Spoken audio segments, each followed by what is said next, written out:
Hello दोस्तों, स्वागत है आपका M2 फिजिक्स क्लासेस के अंदर। एक बार फिर आज के इस वीडियो के अंदर अपन चर्चा करेंगे प्रतिरोधों का संयोजन, कि प्रतिरोधों को किस प्रकार से जोड़ा जाता है और उनकी जो जरूरत है वो क्या है जोड़ने की अलग अलग प्रकार से। तो चलिए शुरुआत करते हैं प्रतिरोधों का संयोजन।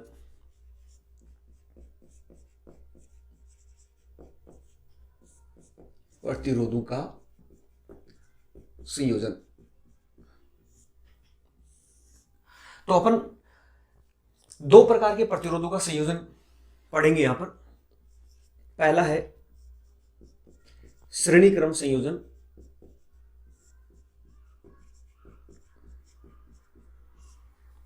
और दूसरा है समांतर क्रम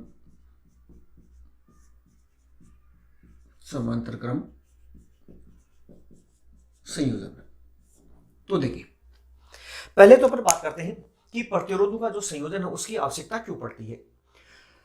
कि अपने पास अपने पिछले वीडियो के अंदर अपन चर्चा की थी कि कोई भी जो परिपथ होते हैं, कोई भी जो उपकरण बना होता है, उन सभी उपकरणों के अंदर अलग अलग प्रतिरोधों के मानों की क्या होती है, आवश्यकता होती है। किसी में कम प्रतिरोध चाहिए, किसी में ज्यादा प्रतिरोध चाहिए होता है।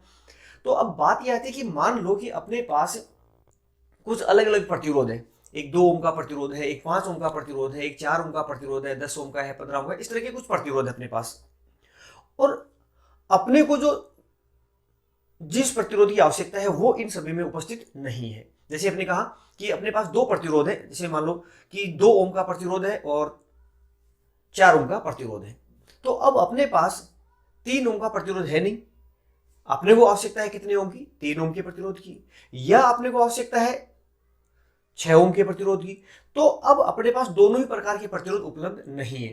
तो इस प्रकार के जो प्रतिरोध है उनको प्राप्त करने के लिए अपन क्या करेंगे कि ये जो अपने पास जो है, जैसे 2 ओम का कहा और अपने क्या कहा, 4 ओम का कहा, तो इन प्रतिरोधों का अपन यूज करेंगे और इनको जोड़ेंगे। कि किस प्रकार से जोड़ें कि अपने को ये प्रतिरोध क्या है, 3 ओम का और 6 ओम का प्रतिरोध मान लो मिल जाए। तो इसी के लिए अपने को क्या होती है, प्रतिरोधों के संयोजन की क्या होती है, आवश्यकता होती है। तो सबसे पहला है श्रेणी क्रम संयोजन। श्रेणी क्रम संयोजन का मतलब है कि मान लीजिए अपने पास कुछ इस तरह के प्रतिरोध है। कि ये मान लिया कि अपने पास एक प्रतिरोध आ रहा है, ये सिंबल होता है प्रतिरोध का रिप्रेजेंट करने के लिए। ये प्रतिरोध है, एक दूसरा प्रतिरोध ये है, और एक तीसरा प्रतिरोध मान लिया ये है। ये अपने पास 3 प्रतिरोध है। इस तरह से मान लिया कि जो पहला प्रतिरोध तार है इसकी जो वैल्यू है, इसका जो मान है वो कितना है, R1। दूसरा है उसका मान कितना है, R2। और तीसरा जो तार है उसका प्रतिरोध कितना है, R3। अब अपने को इनको कौन से क्रम में जोड़ना है, श्रेणी क्रम संयोजन में जोड़ना है। श्रेणी क्रम संयोजन में जोड़ेंगे तो कैसे जोड़ेंगे, देखिए जैसे पहला तार है, इस पहले तार का पहला सिरा और ये दूसरा सिरा, ये दूसरा तार है, इसका पहला सिरा ये है और दूसरा सिरा ये, तीसरे तार का पहला सिरा ये और दूसरा सिरा ये। तो अपने को क्या करना है कि पहला जो तार है उसका जो दूसरा सिरा है उसको जोड़ना है दूसरे तार के कौन से सिरे से, पहले सिरे से। और दूसरे तार का जो दूसरा सिरा है उसको तीसरे तार के पहले सिरे से। मतलब प्रत्येक तार का जो दूसरा सिरा है वो अगले तार के पहले सिरे के साथ में अपने को क्या करना है, जोड़ना है। तो इस तरह से यदि अपन इनको जोड़ दें तो ये कौन सा क्रम कहलाता है, श्रेणी क्रम संयोजन कहलाता है। तो चलिए जोड़ देते हैं अपन। क्या क्या, पहले तार का दूसरा जो सिरा है उसको दूसरे के पहले सिरे से जोड़ देते हैं, ऐसे यहां जोड़ दिया। फिर दूसरा तार है उसका दूसरा सिरा तीसरे तार के पहले सिरे से यहां जोड़ देते। तो इस तरह से अपने पास जितने भी प्रतिरोध होते हैं इन सभी प्रतिरोधों को क्रम से क्या करते जाते हैं, जोड़ते जाते हैं। अब अपने को क्या करना है कि जो ये प्रतिरोध तार लिए गए इनके प्रारंभिक सिरे पहले सिरे और अंतिम तार का अंतिम सिरा, सेकंड सिरा जो है दूसरा सिरा, उसके बीच में यहां अपन क्या जोड़ देंगे, एक बैटरी और एक क्या जोड़ देते हैं, कुंजी जोड़ देते हैं।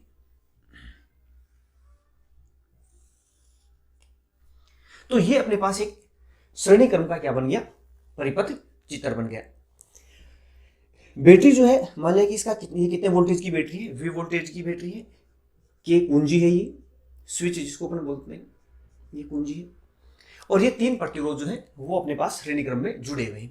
अब होगा क्या कि जैसे ही अपन कुंजी को ऑन करेंगे तो इस परिपथ में क्या प्रवाहित होगी, धारा प्रवाहित होगी। मान लिया कि ये जो बैटरी है, इस बैटरी से इस परिपथ के अंदर कितनी धारा प्रवाहित दे दी है, ये आई धारा का प्रवाह होता है। अब यहां देखेंगे कि ये जितने भी प्रतिरोध हैं, इन सभी प्रतिरोधों के अंदर सबसे जो मेन बातें होंगी श्रेणी क्रम और संवर्धन क्रम संयोजन में, वह उसमें ये अपने को बातें ध्यान रखनी है कि कौन से क्रम के अंदर धारा का मान समान रहेगा, कौन से में विभवांतर का मान समान रहेगा, वोल्टेज का मान समान रहेगा। तो श्रेणी क्रम संयोजन के अंदर जो है वो धारा आई का जो मान है ये सभी प्रतिरोधों में समान रहेगा,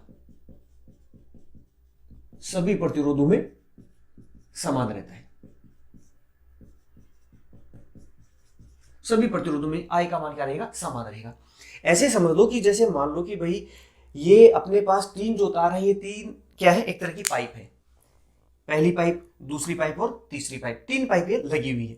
अब ये जो बैटरी है इसको इस मान लो कि ये कोई पानी का स्रोत है और इस पानी के स्रोत से ये पानी आ रहा है इधर।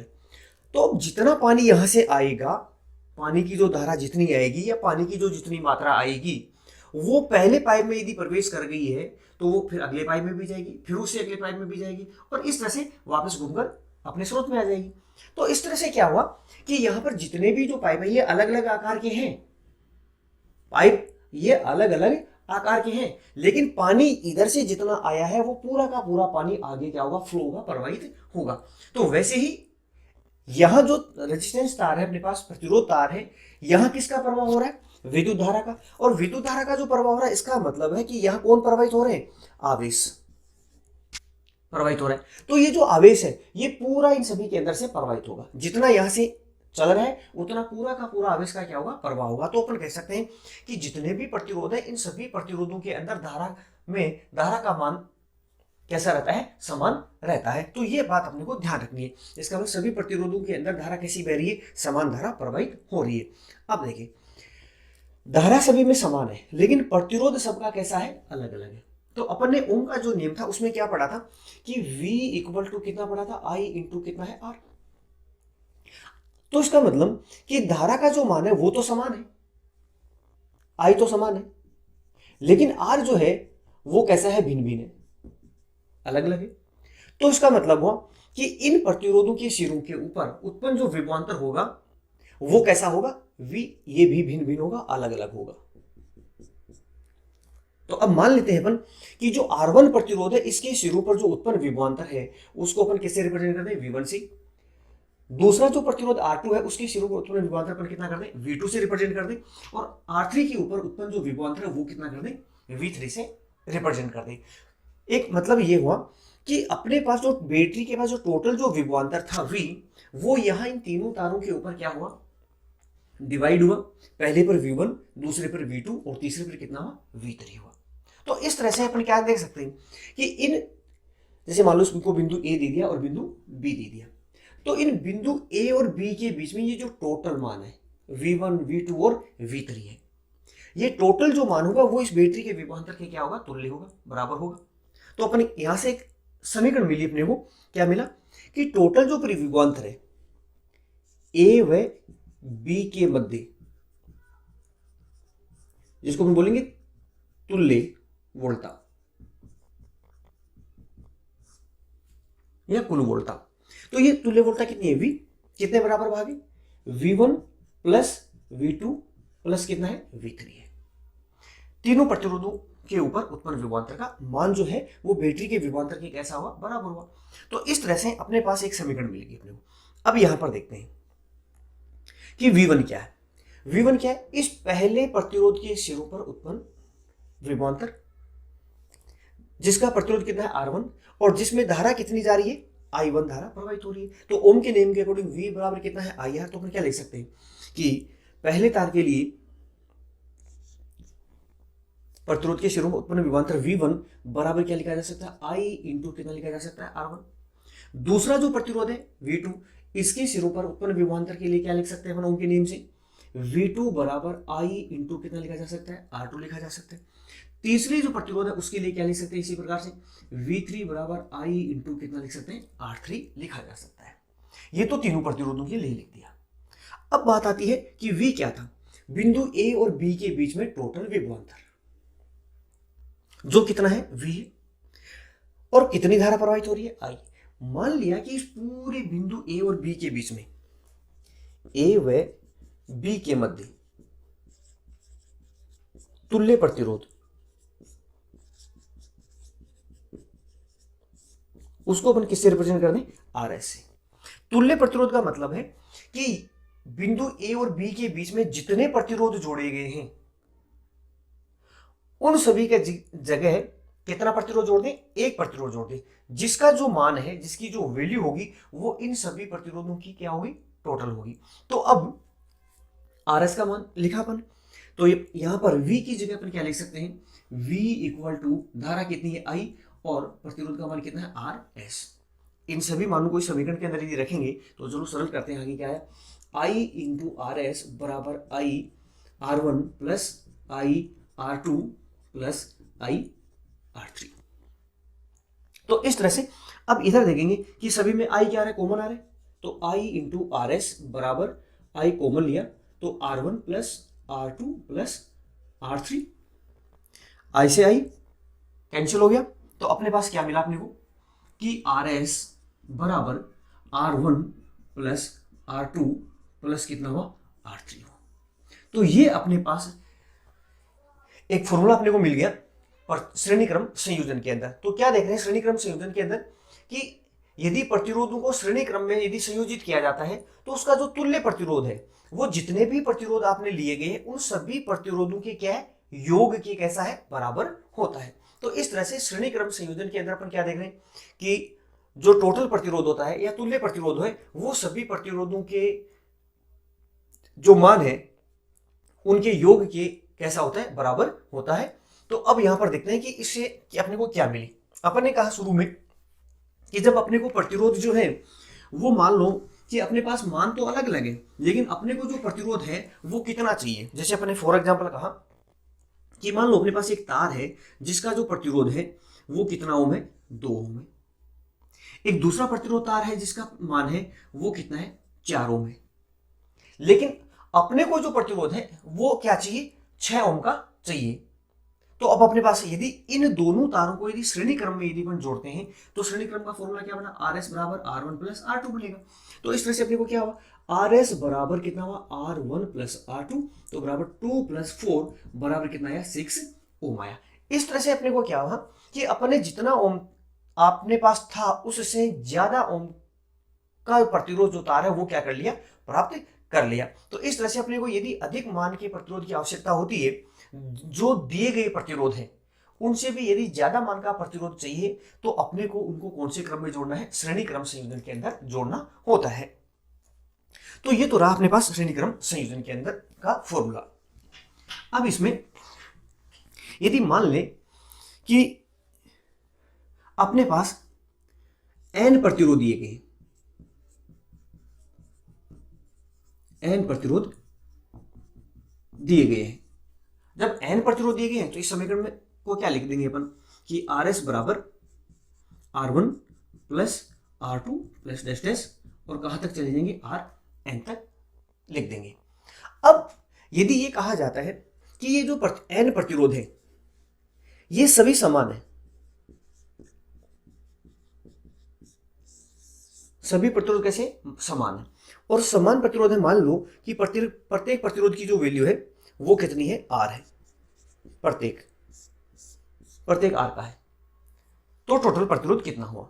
तो अपन क्या लिखेंगे, RS बराबर R प्लस डैश डैश कहां तक जाएंगे, R तक। कितने पद हैं, n पद हैं, तो n पद हैं तो क्या लिखेंगे, RS बराबर n इंटू कितना होगा, R होगा। तो n प्रतिरोधों का समान है, ध्यान रखें कितना है, समान है, कि समान प्रतिरोध है और कितने प्रतिरोध है, n प्रतिरोध है। तो टोटल जो प्रतिरोध होगा या उनका जो तुल्य प्रतिरोध होगा वो कितना होगा, RS बराबर n इंटू कितना होगा, R। मतलब सीधा सा अपने को क्या करना है कि जो आपको प्रतिरोध दिया गया है और कितने प्रतिरोध दिए गए, कि मान लो कि प्रत्येक प्रतिरोध है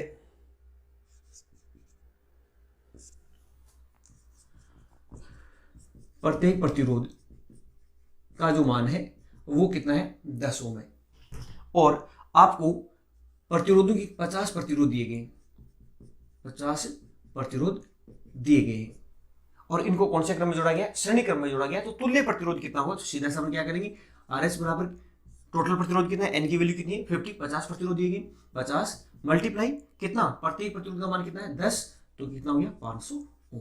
तो इस तरह से अपन वैल्यू कैलकुलेट कर सकते हैं। तो अब अपन आगे बात करते हैं कि जैसा अभी अपने लिखा कि RS बराबर R1 plus R2 plus dash dash कितना RN, और समान परिमाण के प्रतिरोधों के लिए लिखा समान परिमाण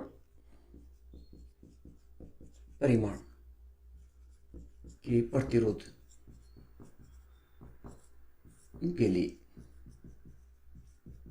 कितने लिए थे, N प्रतिरोध लिए थे अपन ने। तो उसके लिए अपन ने क्या लिखा था, RS बराबर कितना लिखा था, N इंटू कितना है R। अब यदि समान परिमाण के ही जो प्रतिरोध लिए गए उनके अंदर प्रत्येक प्रतिरोध पर विभवांतर का मान कितना होगा, ये अपने को देखना है। तो मान लिया कि जो अपने कहा कि प्रत्येक के ऊपर, प्रत्येक जो प्रतिरोध है उसके ऊपर जो विभवांतर है उसकी वैल्यू कितनी है, V डैश है।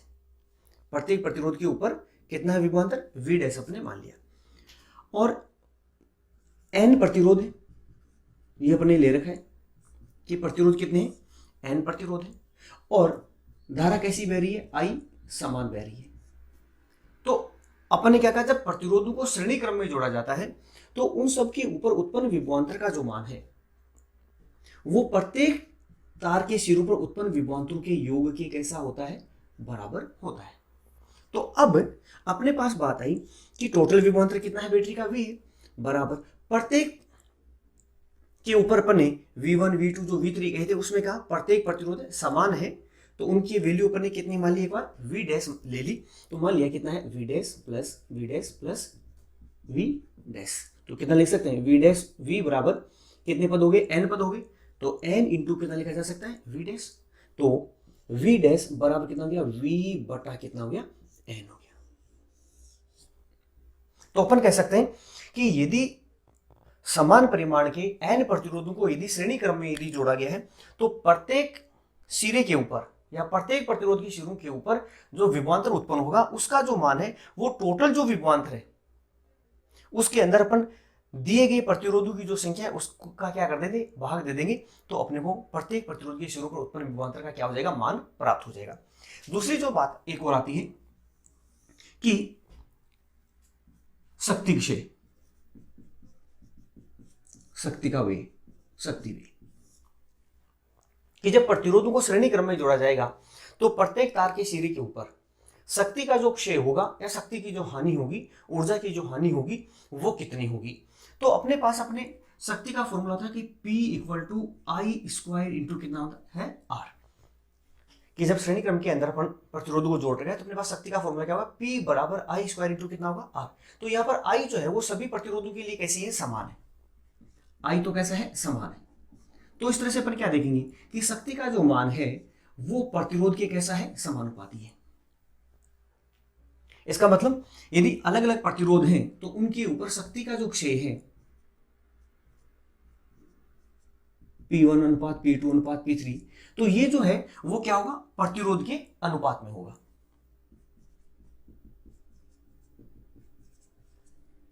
ये अपन लिख सकते हैं यहां से। तो इस तरह से कि प्रतिरोधों को यदि श्रेणी क्रम में जोड़ रहे हैं तो उनके ऊपर शक्ति क्षय की जो है या शक्ति का जो व्यय होगा या हानि जो होगी वो उनके प्रतिरोधों के जो मान है उनके अनुपात में होती है। तो इस तरह से अपने ये श्रेणी क्रम के बारे में क्या की, चर्चा की। तो एक बार दोबारा रिपीट कर देता हूं कि मुख्य मुख्य जो बातें हैं वो क्या है, पहला कि श्रेणी क्रम संयोजन के अंदर प्रत्येक जो तार होगा या प्रत्येक जो प्रतिरोध होगा उसमें आई का जो मान है, आई जो है वो कैसी रहेगी, समान रहेगी।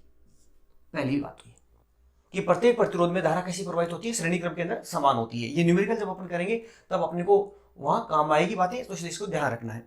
दूसरी बात कि श्रेणी क्रम के अंदर जो टोटल जो विभवांतर होता है वो प्रत्येक प्रतिरोध के सिरों पर उत्पन्न विभवांतरों के योग के कैसा होता है, बराबर होता है। तीसरी जो बात यहां पर आई कि श्रेणी क्रम संयोजन के अंदर जो तुल्य प्रतिरोध होता है वो कितना होता है, RS बराबर सभी प्रतिरोध जो है, सभी प्रतिरोधों के योग के कैसा होता है, बराबर होता है तुल्य प्रतिरोध।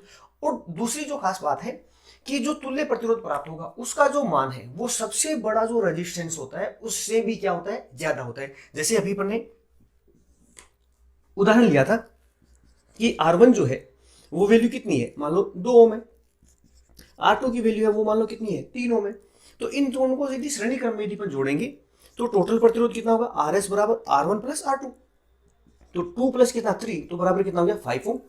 तो इस तरह से अपन देखेंगे कि जो तुल्य प्रतिरोध है वो मान कितना है, 5 ओम है। तो 5 ओम की जो वैल्यू थी अपने को जो दिए गए थे प्रतिरोध R1 और R2, उसमें सबसे बड़ा प्रतिरोध कौन था, 3 ओम था। अब 3 ओम सबसे बड़ा प्रतिरोध है, लेकिन जो तुल्य प्रतिरोध आ रहा है वो क्या हो रहा है, ये सबसे बड़े प्रतिरोध से भी क्या आ रहा है, ज्यादा आ रहा है। इसका मतलब श्रेणी क्रम के अंदर जो तुल्य प्रतिरोध आएगा उसका मान जो होगा या उसकी जो वैल्यू होगी वो सबसे बड़े प्रतिरोध से भी क्या होगी, ज्यादा होगी। ये अपने को ध्यान रखना है। तो इस तरह से ये अपने पास पहला टॉपिक अपना कंप्लीट हुआ कि प्रतिरोधों का श्रेणी क्रम संयोजन। अब अपन नेक्स्ट की बात करते हैं, प्रतिरोधों का समानांतर क्रम संयोजन। अब अपन अगला टॉपिक देखते हैं, प्रतिरोधों का समांतर क्रम संयोजन। समांतर क्रम संयोजन के अंदर क्या होता है कि जैसे मान लो कि अपने पास दोबारा यहां से स्टार्ट करते हैं कि पहला तार है प्रतिरोध तार जिसकी वैल्यू अपन ने कितनी ली थी, R1। दूसरा एक प्रतिरोध तार अपन ने लिया था कितना है, R2। और तीसरा जो प्रतिरोध तार है उसकी जो वैल्यू है वो कितनी है, R3। अब देखिए पहले तार का पहला सिरा, ये दूसरा सिरा, ये दूसरे तार का पहला सिरा, दूसरा सिरा, पहला सिरा और दूसरा सिरा। तो समांतर क्रम संयोजन में क्या किया जाता है कि जितने भी तार दिए जाते हैं आपको उन सभी का पहला सिरा, प्रथम सिरा, इन सब को क्या करना है, अपने को एक जगह जोड़ना है। और दूसरा सिरा जो है उन सभी को क्या करना है, एक जगह जोड़ना है। तो अपन क्या करते हैं कि पहला जो सिरा है इसका इन सभी को एक साथ जोड़ देते हैं, ऐसे एक साथ जोड़ दिया। दूसरा जो सिरा है उसको भी क्या कर देते हैं, एक साथ जोड़ देते हैं। और पहला सिरा जहां लिया उसको अपन कह देते हैं बिंदु ए, और दूसरा सिरा है उसको बिंदु क्या दे देते हैं, बी। मतलब जितने भी तार हैं चाहे वो n प्रतिरोध भी दिए गए अपने को, तो उन सभी को क्या करेंगे अपन बिंदु ए और बी में क्या कर देंगे, जोड़ दिया जाएगा। तो अब ये जो पहला सिरा जहां पर सभी तार जुड़े हुए हैं पहले सिरे पर, ये पहले सिरे, इसके और बी सिरे के बीच में, यह इन दोनों के बीच में अपन क्या जोड़ देंगे, एक बैटरी जोड़ देंगे और एक कुंजी जोड़ देंगे। ये जो बैटरी अपने पास जोड़ी गई है ये कितने वोल्टेज की है, वे वोल्टेज की बैटरी है। अब यहां पर देखने वाली जो खास बात है वो क्या है, जैसे अपने श्रेणी क्रम में कहा था कि सभी प्रतिरोधों में धारा का मान कैसा होता है, समान होता है। तो यहां देखते हैं कि क्या सभी प्रतिरोधों में धारा समान बहेगी या अलग अलग बहेगी। तो देखिए ये जो बैटरी है इससे मान लिया कि कितनी धारा प्रवाहित हो रही है, आई धारा प्रवाहित होती है। ये आई धारा यहां आई और इस आई धारा को यहां पर जब बिंदु ए पर पहुंची तो कितने रास्ते मिल गए, 3 रास्ते, पहला, दूसरा और तीसरा रास्ता। जैसे मैंने कहा था कि ये 3 पाइप है और ये इधर से जो पाइप है वो यहां जुड़ा हुआ है। अब यहां से जो पानी आया उस पानी को कितने रास्ते मिल गए भाई, 3 रास्ते मिल गए, पहला रास्ता, दूसरा रास्ता, तीसरा रास्ता। अब ये पानी इन पाइपों से होते हुए क्या करेगा, यहां आएगा और पूरा पानी इकट्ठा होकर वापस यहां पर आ जाएगा। तो इस तरह से अपने पास क्या हुआ कि यहां जो ये जो धारा है इसको भी कितने रास्ते मिल गए, 3। भाई जो टोटल आवेश आ रहा है उसको जाने के लिए कितने रास्ते हैं, 3 रास्ते मिल रहे, 3 रास्ते मिल रहे हैं। तो अब तीनों का जो आकार है वो कैसा है, अलग अलग, मतलब तीनों का प्रतिरोध कैसा है, अलग अलग है। तीनों का प्रतिरोध अलग अलग है तो तीनों में इसकी मात्रा भी कैसी जाएगी, अलग अलग जाएगी। और मात्रा अलग अलग जाएगी तो इसका मतलब है कि इनमें प्रवाहित जो आवेश है वो अलग अलग है। तो प्रवाहित आवेश अलग है तो धारा का मान भी कैसा होगा, अलग अलग होगा। तो मान लेते हैं कि पहला जो तार है इस पहले तार के अंदर जो धारा कितनी जाती है, I1। दूसरा जो प्रतिरोध R2 है उसमें धारा कितनी जाती है, I2। और तीसरा जो प्रतिरोध तार है इसके अंदर जो धारा जाती है वो मान लो कितनी जाती है, I3 जाती है। अब ये जो धाराएं हैं ये धाराएं सभी क्या करेंगी, इन प्रतिरोधों के अंदर आगे जाएंगी और वापस कौन से बिंदु पर मिल जाएंगी, बिंदु बी पर मिल जाएंगी। इसका मतलब यहां एक कॉन्सेप्ट निकल के सामने आया कि टोटल जो धारा होगी वो कितने भागों में बटी, 3 भागों में, और वापस फिर टोटल ऐड होगी। तो क्या लिख सकते हैं कि कुल धारा का जो मान है वो प्रत्येक प्रतिरोध में प्रवाहित होने वाली जो धाराएं हैं उनके योग के कैसा है, बराबर है। ये अपने को इन चीजों से ये जो कॉन्सेप्ट था इससे निकल के आई ये समीकरण कि प्रतिरोधों को जब समांतर क्रम में जोड़ा जाएगा तो प्रत्येक प्रतिरोध के अंदर जो धारा का मान होगा वो कैसा होगा, अलग अलग प्रवाहित होगा। अलग अलग यदि प्रतिरोध है तो अलग अलग मान की क्या होगी, धारा प्रवाहित होगी, जिसका मान इन सभी धाराओं के योग के साथ मिलेगा, अपने को बराबर मिलेगा। अब बिंदु ए और बी के बीच में जो विभवांतर है वो विभवांतर कैसा रहेगा, इन सभी प्रतिरोधों के ऊपर समान रहेगा, क्योंकि बिंदु ए और बी के बीच में क्या जुड़ी हुई है, बैटरी जुड़ी हुई है, और उन्हीं बिंदु ए और बी के बीच में ये तीनों प्रतिरोध जुड़े हुए हैं। तो इन तीनों प्रतिरोधों के सिरों पर विभवांतर है वो भी समान है, और वो किसके बराबर है, बैटरी के विभवांतर के बराबर है। ये बात अपने को ध्यान में रखनी है। मतलब यहाँ दो बातें ध्यान में रखनी है कि सभी प्रतिरोधों में आई का जो मान है वो अलग अलग है, ठीक है। और दूसरा, सभी प्रतिरोधों पर V का जो मान है, विभवांतर का जो मान है वो कैसा होता है, समान होता है। ये अपने को ध्यान में रखनी है, सबसे महत्वपूर्ण बात है समांतर क्रम संयोजन के अंदर। तो अब चलिए लिख देते हैं कि पहले प्रतिरोध पर भी विभवांतर है, यहां पर भी विभवांतर है, और यहां पर भी कितना है, विभवांतर है। तो अब अपना ओम का नियम जो क्या कह रहा है, V इक्वल टू कितना है, I इंटू कितना कह रहा है, IR है। तो यहां अपने को वैल्यू किसकी निकालनी है, I की निकालनी है, I की निकालनी है, I1 की, फिर I2 की और I3 की निकालनी है। तो चलो पहले I1 की लिखते हैं। I1 क्या है, पहले तार में धारा, प्रतिरोध कितना है R1 और विभवांतर कितना है V। तो यहां से I का फॉर्मूला बना लेते हैं अपन। तो I बराबर कितना होगा, V बटा कितना होगा R। R का इधर क्या कर दिया, पक्षांतर कर दिया, तो I बराबर क्या बन गया, V बटा R बन गया। तो अपन लिखते हैं पहले प्रतिरोध के लिए I1 बराबर V बटा कितना हो गया, R1। दूसरे तार के प्रतिरोध के लिए धारा कितनी है, I है, 2 है, प्रतिरोध कितना है, R2, विभवांतर V है, तो I2 बराबर कितना हो गया, V बटा कितना हो गया, R2। और तीसरे प्रतिरोध के लिए I3 बराबर क्या लिख सकते हैं, V अपॉन कितना, R3 लिखा जा सकता है। अब कि बिंदु A और B के बीच में, ये जो बिंदु A और B की है इसके बीच में इन सभी प्रतिरोधों का तुल्य प्रतिरोध, टोटल जो प्रतिरोध है, तुल्य प्रतिरोध, इसको अपन रिप्रेजेंट किससे करते हैं, RP से। पैरेलल सीरीज के अंदर है तो क्या लिख दिया, RP से इसको डिनोट कर दिया अपन ने। तो अब इन सभी प्रतिरोधों का टोटल जो प्रतिरोध है या तुल्य प्रतिरोध है वो कितना है, अपने पास है RP है, ठीक है। और विभवांतर कितना है, V है, और धारा कितनी प्रवाहित हो रही है इन सभी के अंदर, टोटल धारा I धारा प्रवाहित हो रही है। तो इस तरह से अपने पास I इक्वल टू V बटा टोटल प्रतिरोध अपने पास कितना है, RP है अपने पास। तो अब ये सभी माने समीकरण में रख दें और सरल कर लें। तो V बटा RP इक्वल टू V बटा R1 प्लस I2 का मान है V अपॉन R2 और I3 का मान है V अपॉन कितना, R3। अब देखिए सभी में V क्या आ जाएगा, कॉमन, तो V अपॉन RP बराबर V कॉमन आ गया, तो 1 upon R1 plus 1 upon R2 plus 1 upon कितना हो गया, R3। V से V कैंसिल हो गया तो ऊपर बच गया 1, तो 1 अपॉन कितना हो गया, RP बराबर 1 upon R1 plus 1 upon R2 plus 1 upon कितना, R3। ये अपने पास फॉर्मूला मिला अपने को। तो इस तरह से अपन क्या देख रहे हैं कि जब प्रतिरोधों को समांतर क्रम में जोड़ा जाएगा तो समानांतर क्रम में जोड़ने पर जो तुल्य प्रतिरोध है उसका जो व्युत्क्रम है वो सभी प्रतिरोधों के व्युत्क्रमों के क्या होगा, योग के कैसा होगा, बराबर होगा।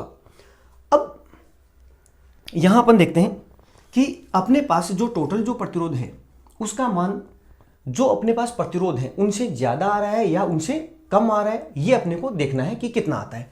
तो चलिए देखते हैं आगे, एक उदाहरण ले लेते हैं छोटा सा।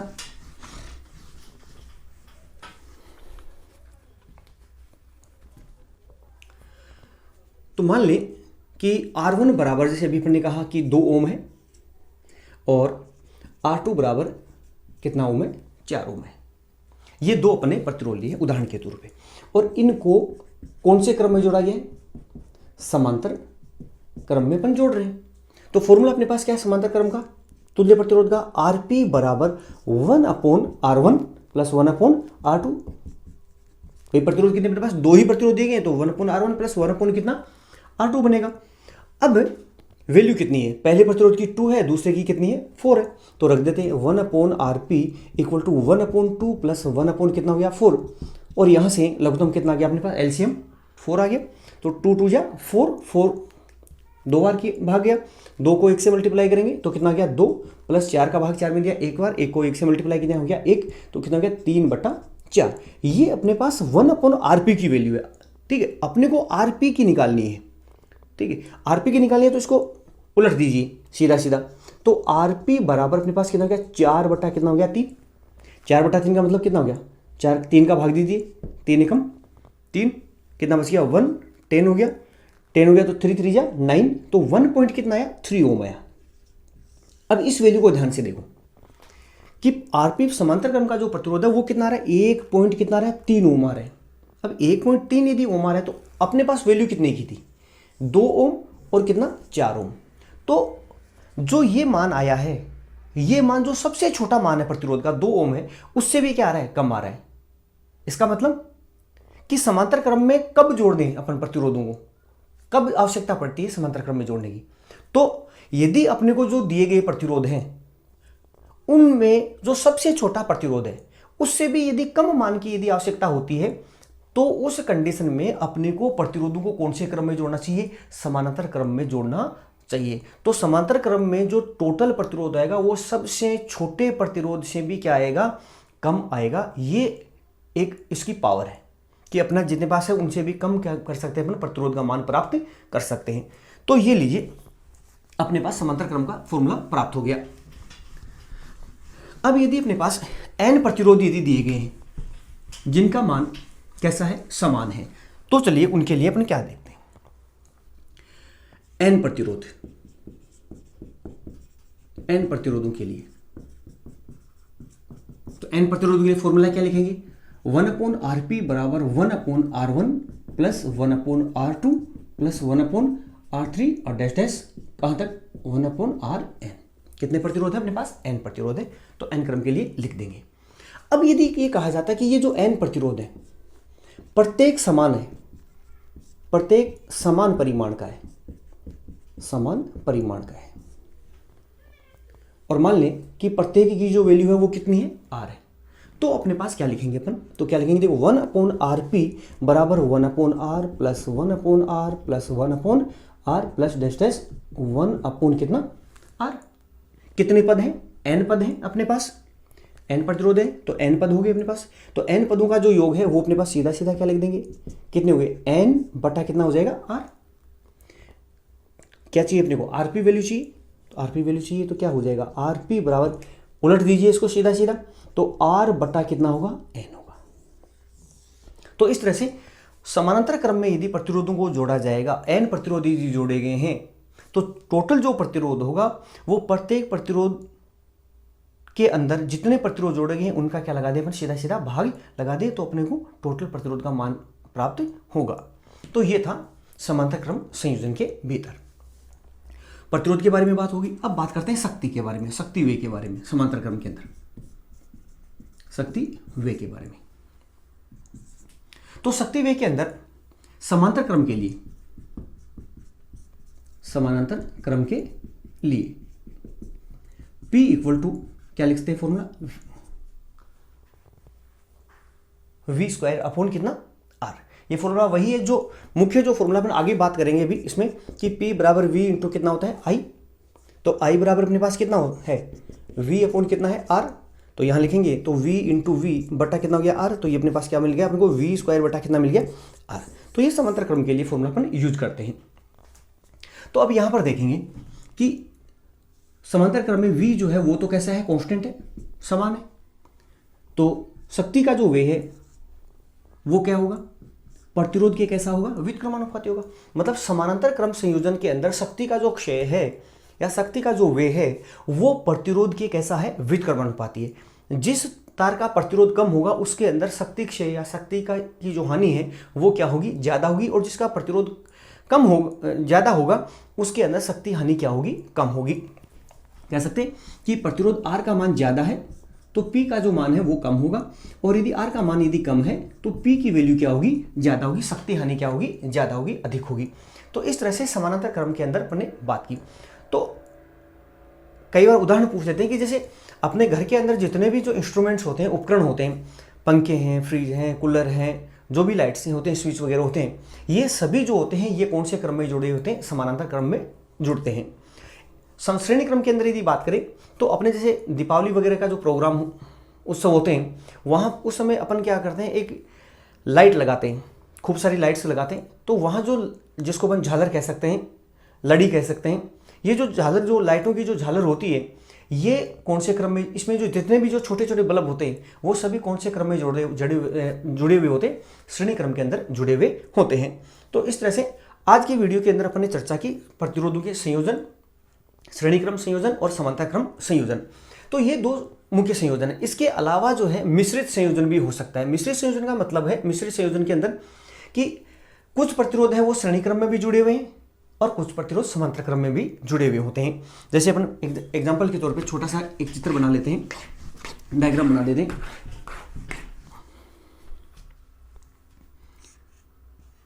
कि जैसे इस तरह से ये कुछ प्रतिरोध है।